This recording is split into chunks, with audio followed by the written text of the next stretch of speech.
एक चूहा था। वह बहुत ही होशियार था। वह एक जंगल में रहता था। उसने अपना एक छोटा सा घर बना रखा था। जंगल के पास एक घर था। उसमें एक छोटा सा बच्चा रहता था। उस बच्चे के पास लॉन्ग बूट थे, लेकिन वह छोटे हो गए थे। उस लड़के ने वह फेंक दिया। बंटी चूहा बोला, अरे ये जूते तो बहुत अच्छे हैं, मैं इसमें आराम से सो सकता हूँ। बंटी चूहा एक जूते को घसीटकर अपने घर के नीचे ले आता है। दूसरा जूता लाने की उसकी हिम्मत नहीं थी, इसीलिए वह उसे ही साफ करके उसमें अच्छे से सोने का बिस्तर बना लेता है। फूलों से उसे सजाता है। बंटी बहुत खुश रहता था। जंगल के और जानवर उसे देखने आते थे। जानवर जब उसको देखते तो बंटी चूहा बहुत नखरे में अपने जूते पर चढ़कर बैठ जाता था। एक दिन नटखट कबूतर बंटी से मिलने आया। नटखट कबूतर बोली, बंटी भाई, बहुत सुंदर घर सजाया है और इस जूते ने तो 4 चाँद लगा रखे हैं। बंटी चूहा बोला, सुन भाई, नज़र मत लगा, मैंने बहुत मुश्किल से इसे सजाया है। तुम जैसों की नज़र लगी यह खराब हो जाएगी।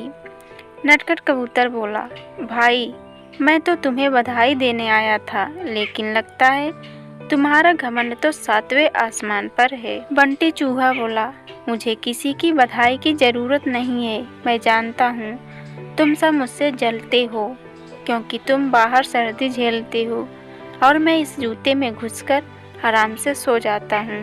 नटखट कबूतर बिना कुछ कहे उड़कर वापस चला जाता है। अब बंटी चूहा सारे दिन घूमकर खाना खाता और रात को अपने जूते में आकर सो जाता था। धीरे धीरे जंगल के सभी जानवरों से उसने बात करना बंद कर दिया। अब उसका कोई दोस्त नहीं था। धीरे धीरे समय बीतने लगा। एक दिन रात के समय जंगल में तेज बारिश होने लगी। इस सबसे बेखबर बंटी चूहा अपने जूते में आराम से सो रहा था। उसे बाहर के मौसम का पता नहीं लगा।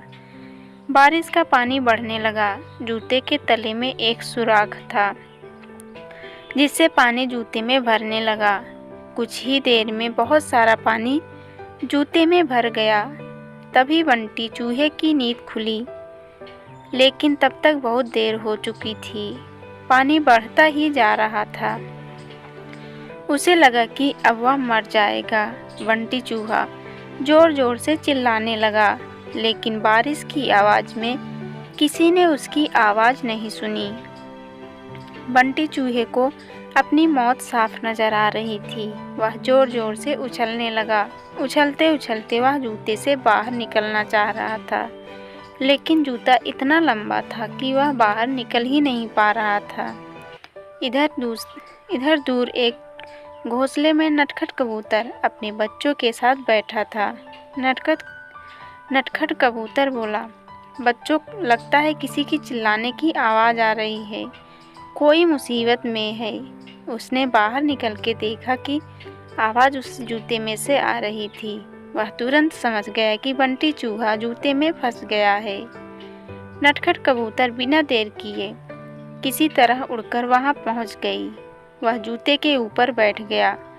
उसने देखा बंटी चूहा डूब रहा है। बंटी चूहा बोला, कबूतर भाई, मुझे बचा लो, मैं तो मर ही जाऊंगा। नटखट कबूतर बोला, क्या तुम्हें तो इस जूते की सिवा किसी की ज़रूरत नहीं थी? बंटी चूहा बोला, भाई बचा लो, मैं घमंड में आ गया था। यह सुनकर नटखट कबूतर उसे अपनी चोंच से पकड़कर खींचने लगा, लेकिन बंटी चूहे का वजन ज़्यादा था।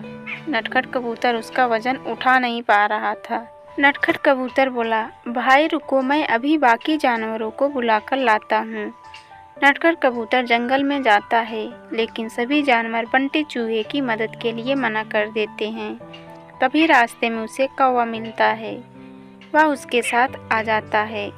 दोनों मिलकर बंटी चूहे की एक एक टांग चोंच में दबाकर उड़ जाते हैं और उसे ऊपर बने घर में रख देते हैं। बंटी चूहा अपने किए पर बहुत पछताता है। अगले दिन वह जूते को खींचकर उल्टा कर देता है जिससे उसका पानी निकल जाता है। उसके बाद वह उसे जूते को घसीटकर ले जाता है और नदी में फेंक देता है। यह देखकर नटखट कबूतर और कौवा बहुत खुश होते हैं। फिर बंटी चूहा सब जानवरों के पास जाकर सबसे माफ़ी मांगता है। तो दोस्तों, ये कहानी आप लोग को कैसा लगा कमेंट में बताइएगा और चैनल को सब्सक्राइब कर लीजिएगा। वीडियो को लाइक शेयर। बाय बाय दोस्तों।